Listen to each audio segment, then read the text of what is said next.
I never thought a phone call could change my life so much, but that's exactly what happened. One crisp autumn afternoon in Chicago, I noticed my phone ringing with an unknown number. I almost ignored it, but something made me pick it up.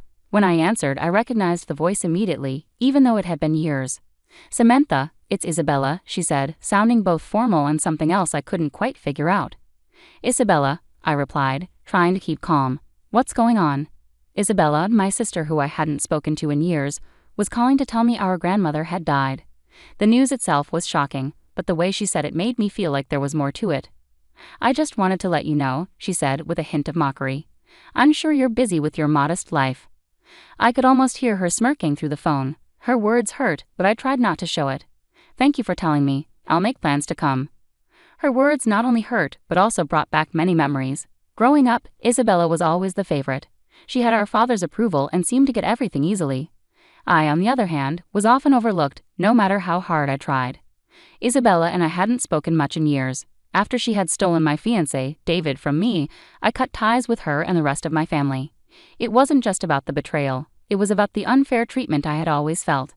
David had been my fiancé, the love of my life, and we had plans together until Isabella, with her charm, got involved. David left me for her, and I was heartbroken. It wasn't just about losing him, it was a betrayal that left deep scars. Our family was always divided. Our father favored Isabella because she was like him. My mother, though caring, was often stuck in the middle. She tried to support me, but it was clear Isabella was the favorite. After the breakup, I chose a different path.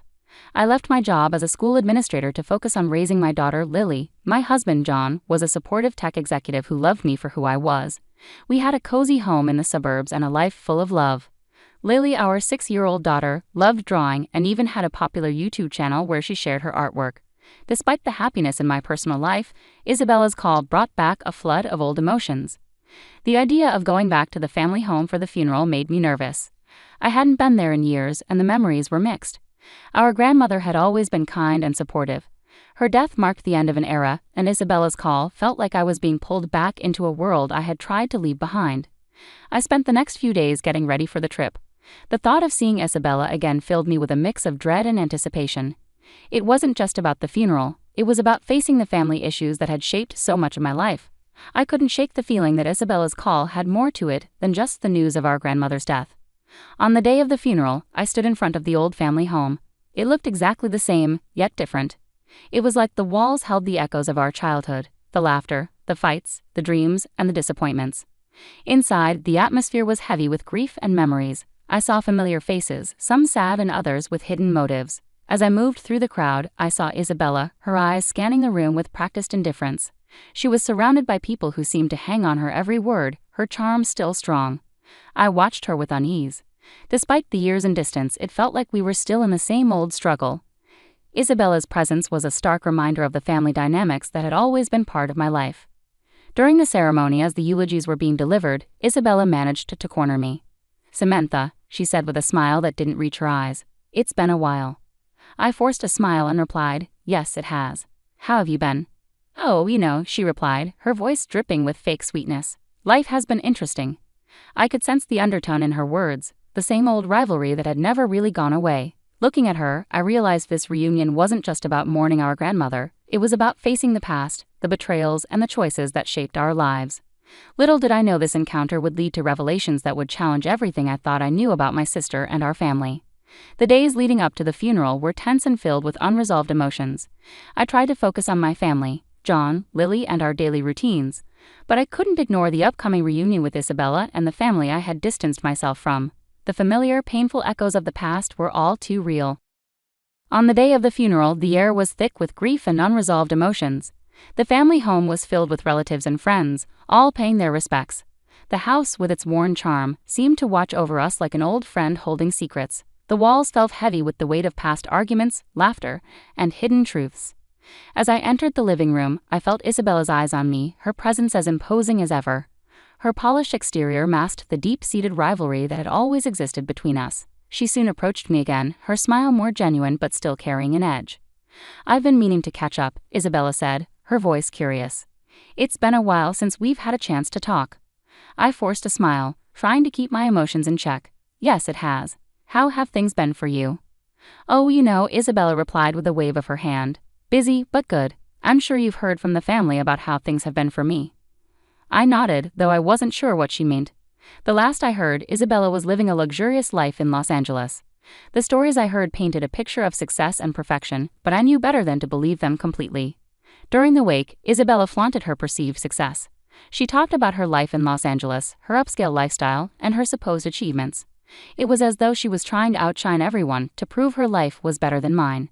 I watched her with a mix of curiosity and irritation. I knew beneath her confident facade was a tangled web of lies and manipulations. It was hard to ignore her mentions of David Parker, my former fiancé and now her ex-husband. Her casual references to him, her attempts to show she was unaffected by their failed marriage, felt like salt in an old wound. David had once been the center of my world. We had planned a future together until Isabella, with her charm, had stolen him away. The betrayal left me heartbroken and disillusioned. Seeing Isabella flaunt her life so casually was a painful reminder of the hurt I had tried to move past. I decided to confront Isabella about the past, hoping to find some closure. As the crowd began to thin out, I pulled her aside into a quiet corner of the house. "Isabella, can we talk?" I asked, trying to keep calm. She looked at me, narrowing her eyes a bit. "Of course. What's on your mind?" "I need to know why," I said, trying not to let my voice shake. "Why did you take David from me? What made you think you could do that?" Isabella's expression changed from fake cheerfulness to something colder and more calculating. "Samantha, it's not about taking anything. David and I had our own connection, you just didn't see it. You manipulated him," I said, my voice rising with emotion. "You knew how much I loved him." She shrugged like it didn't matter. "David made his own choices. You have to move on, Samantha. Life doesn't wait for anyone."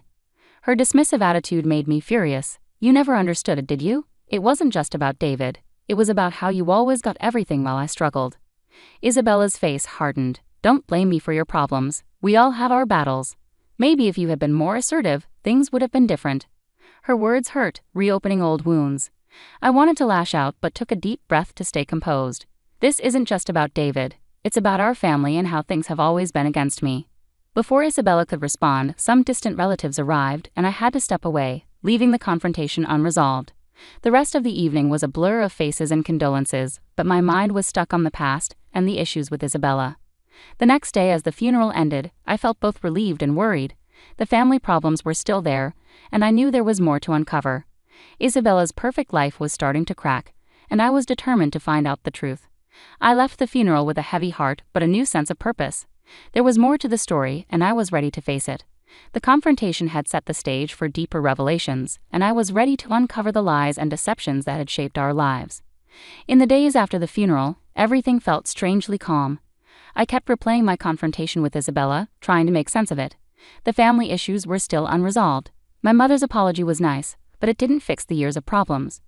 John and Lily were my support during this tough time. They sensed my distress but chose to offer comfort rather than prying into my troubles. Lily, with her innocent curiosity, continued to pour her heart into her YouTube channel, sharing her drawings with the world. Her joy was a bright spot amidst the darkness. Soon the next part of this story began. Isabella, always dramatic, took to social media to mock me. Her posts were sarcastic, showing herself as successful while implying my life was dull. It was frustrating to see her trying to belittle my happiness so publicly. That's when Lily's YouTube channel became a tool in this battle. After a particularly cruel post from Isabella, Lily and I decided to use her platform for more than just showcasing her drawings. I helped Lily create a video that countered Isabella's lies, focusing on the positive aspects of our life and subtly addressing the falsehoods Isabella was spreading. The video, though seemingly innocent, had clear references to Isabella's attempts to undermine us. It quickly gained attention, and soon the comment sections of both Lily's channel and Isabella's posts were filled with reactions. People began to see Isabella's facade for what it was, a mask hiding her insecurities and deceptions.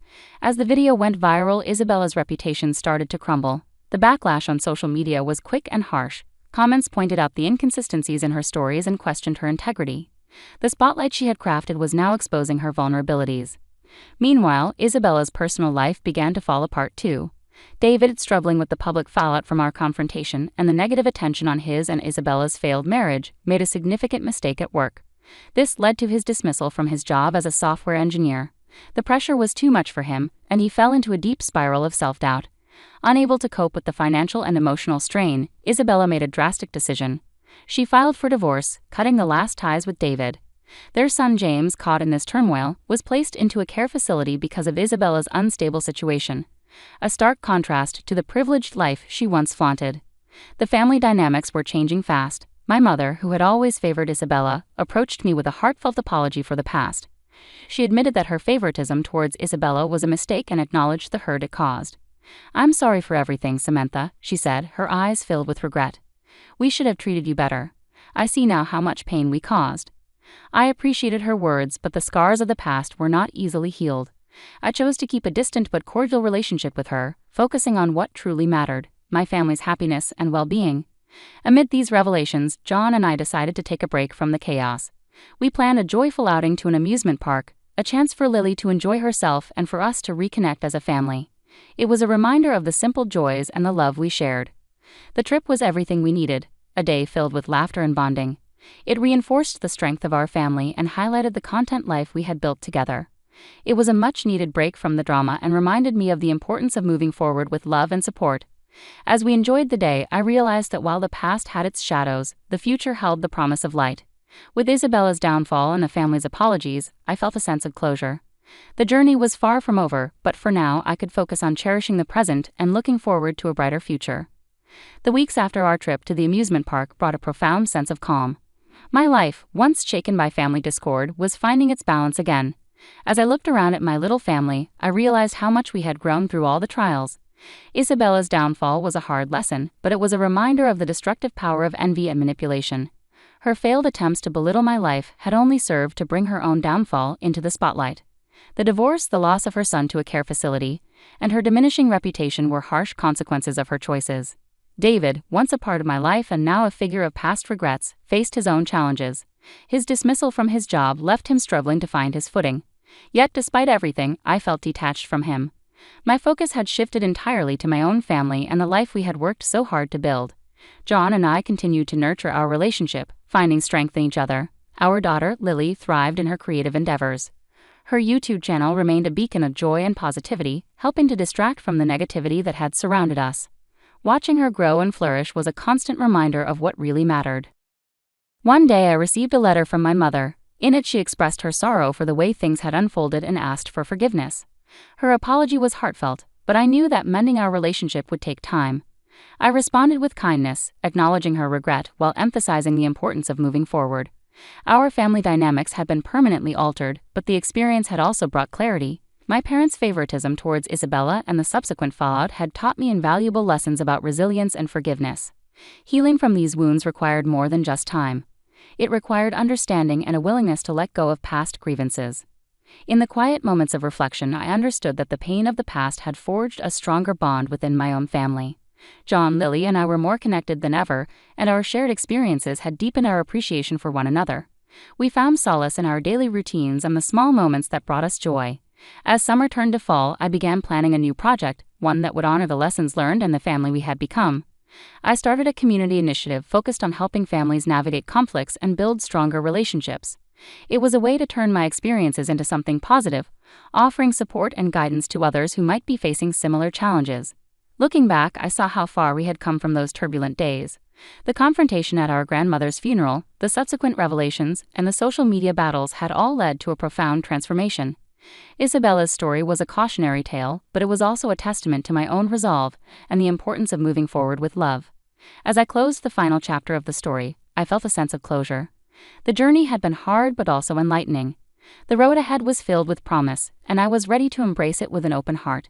In the end, it was the love of my family and the lessons learned that had guided me through. With John by my side, Lily's laughter brightening our days, and the community project taking shape, I knew that the future was ours to shape. As I looked forward, I carried with me the certainty that no matter what challenges lay ahead, our family's strength and unity would guide us through.